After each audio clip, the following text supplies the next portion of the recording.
kita tahun kemarin kan kita sempat ngobrol masalah saya pernah ditinggalin pacar. Iya bener, itu pada saat itu memang terpuruk. Dan saya pernah rugi sampai 2 miliar lebih, itu bener. Itu adalah anak tangga yang saya harus lewatin, story hidup saya yang saya harus lewatin seperti itu. Kan hal yang paling menyakitkan ya dalam kegagalan tuh bukan karena kita kehilangan uang, tapi kita dikhianatin.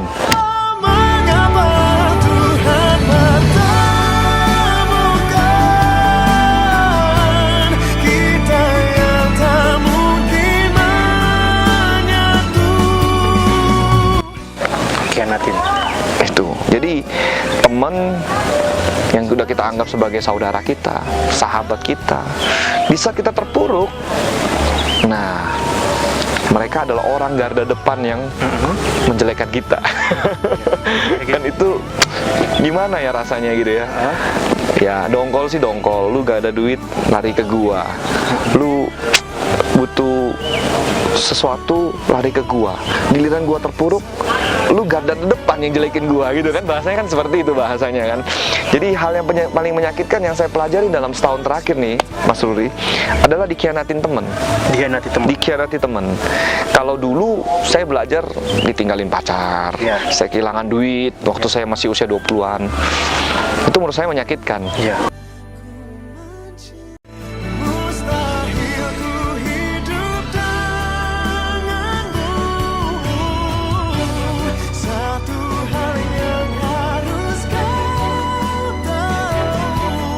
Halo Riders, bertemu lagi dengan saya Ruri Jawianto. Dan kali ini di momen sangat spesial, meski kita tengah dihadapi pandemi, tapi kita juga harus tetap semangat.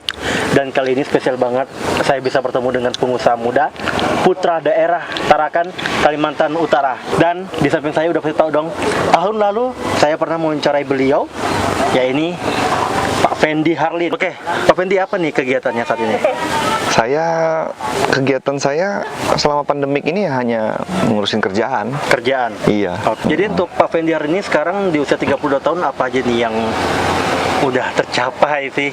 70% dari dreambox saya udah terwujud. Buku impian saya. Berarti daripada mimpi saya yang dulu saya rasa mustahil, saya pelan-pelan mulai wujudin. Dulu saya pernah mengucap waktu saya umur 23 tahun, saya bilang before 30 saya harus sukses. Saya harus bisa mewujudkan mimpi-mimpi yang pada saat itu menurut saya mustahil. Dan meleset ternyata 32 jadinya gitu diwujudkan, bukan 30 kan. Kadang-kadang memang planning yang di Tuhan kan rencananya berbeda gitu. Saya target 30, melesetnya 2 tahun, ya lumayan lah kan gitu kan, 2 tahun gitu. 2 tahun, iya. Saya waktu itu targetnya before 30, 29-30 saya harus bisa mewujudkan mimpi-mimpi saya itu. Nah tapi ternyata 29-30 saya malah diterpa ombak dan badai yang luar biasa dalam kehidupan kan.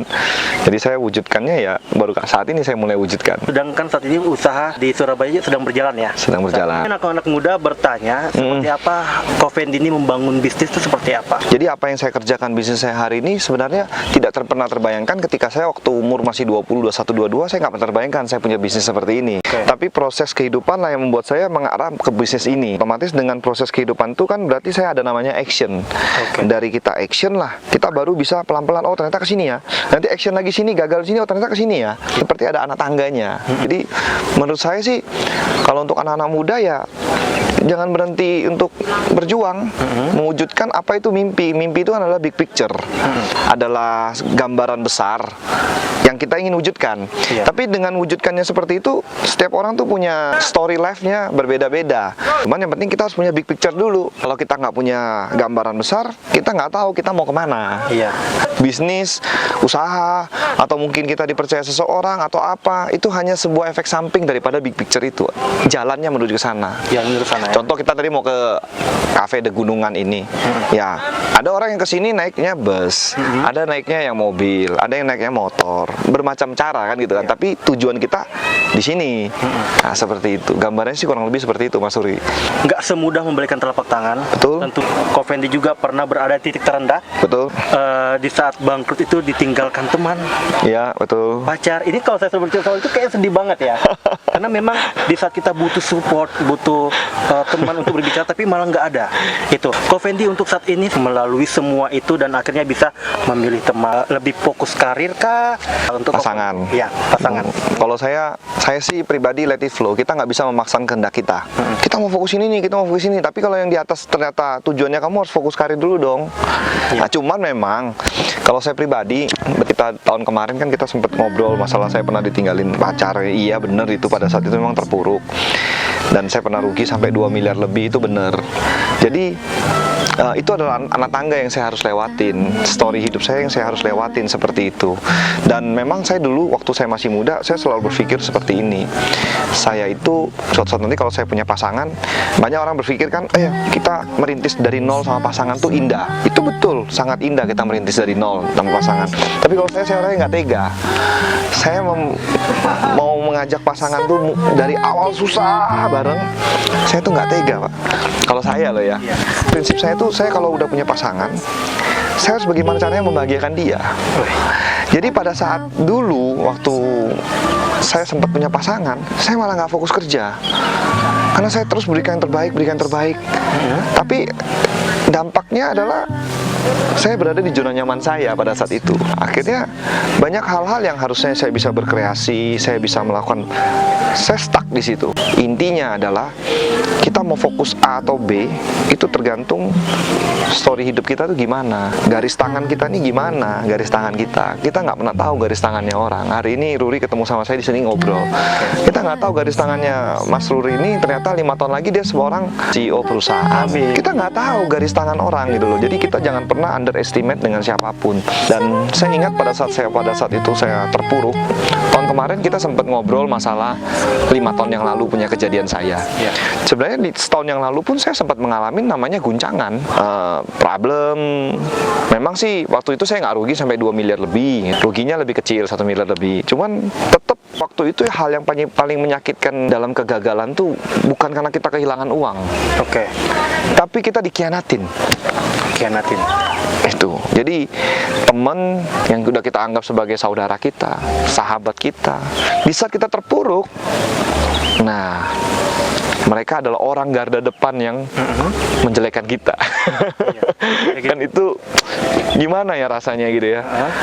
Ya dongkol sih dongkol, lu gak ada duit lari ke gua, lu butuh sesuatu lari ke gua, giliran gua terpuruk lu garda depan yang jelekin gua gitu kan, bahasanya kan seperti itu bahasanya kan. Jadi hal yang paling menyakitkan yang saya pelajari dalam setahun terakhir nih Mas Ruri adalah dikhianatin teman. Dikhianati teman.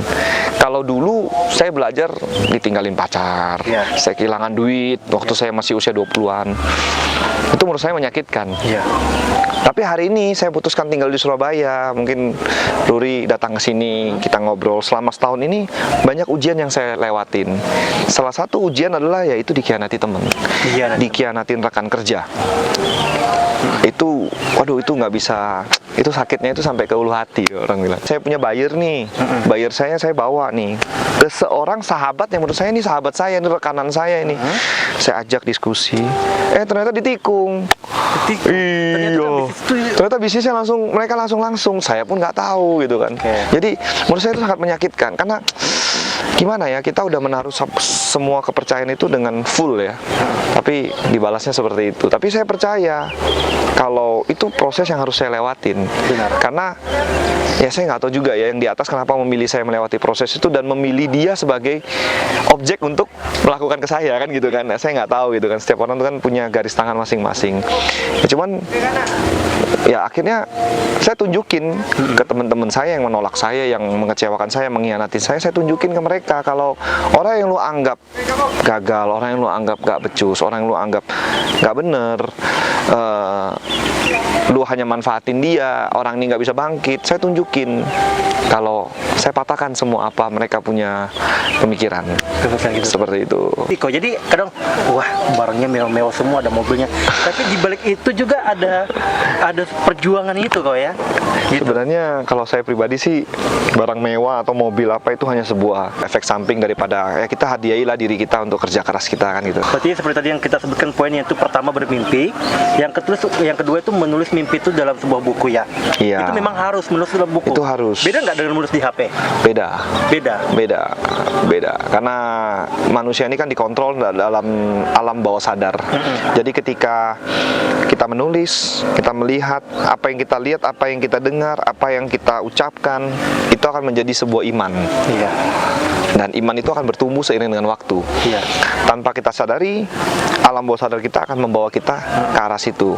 Gitu ya. Tapi kalau kita tidak berani menulis, kita tidak berani bermimpi, bagaimana alam bawah sadar kita tuh bisa membawa ke situ? Nah, oke. Seperti Menulis itu. dalam buku, Jadi action dan evaluasi. Evaluasi. Tadi ya seperti Ko Fendi sebutkan. ya, seperti itu. Kok bagaimana ini untuk bisa menjawab ketika orang kapan nikah? Itu kan suatu pertanyaan apa ya? Saya sebenarnya udah bawa arahnya pembicaraan ke lain-lain nih, tapi tetap kembalinya ke situ. Iya, enggak. Itu Koko sendiri bagaimana menjawabnya? Ya kalau Apalagi saya di sih usia 32 tahun. target punya, target untuk menikah tuh ada, tetap ada. Kita nggak boleh dong nggak punya target gitu ya.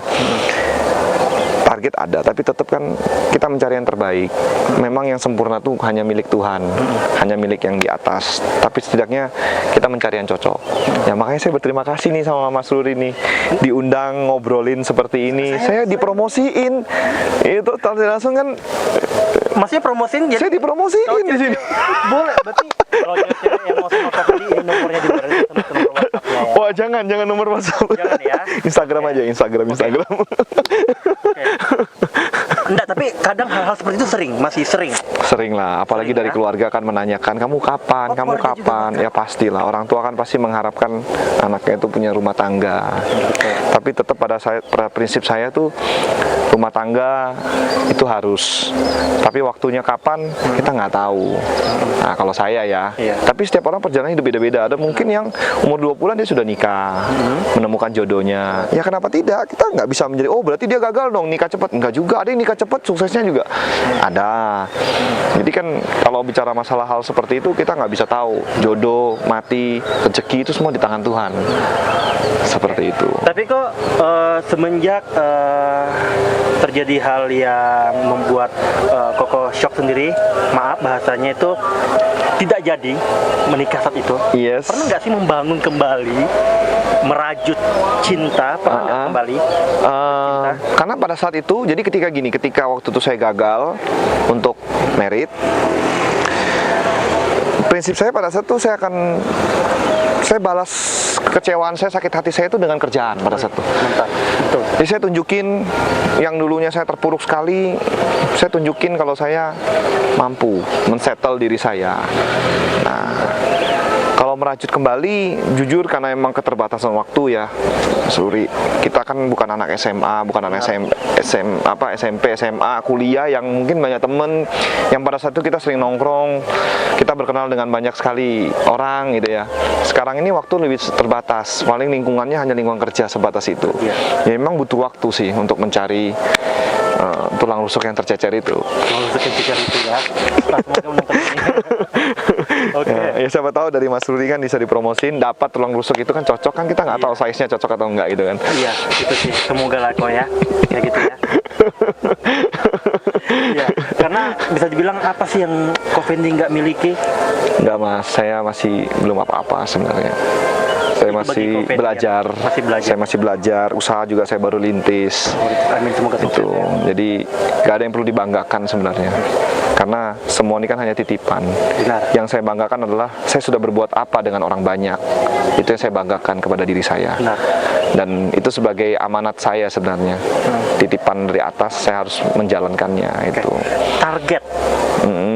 Target tahun 2020 ke depan apa nih? 2020 ini target apa nih yang akan? Saya pengen mempunyai satu perusahaan, bukan perusahaan sih, saya pengen mempunyai satu wadah sosial. Wadah sosial seperti? Foundation. Itu saya lagi canangkan, itu yang saya lagi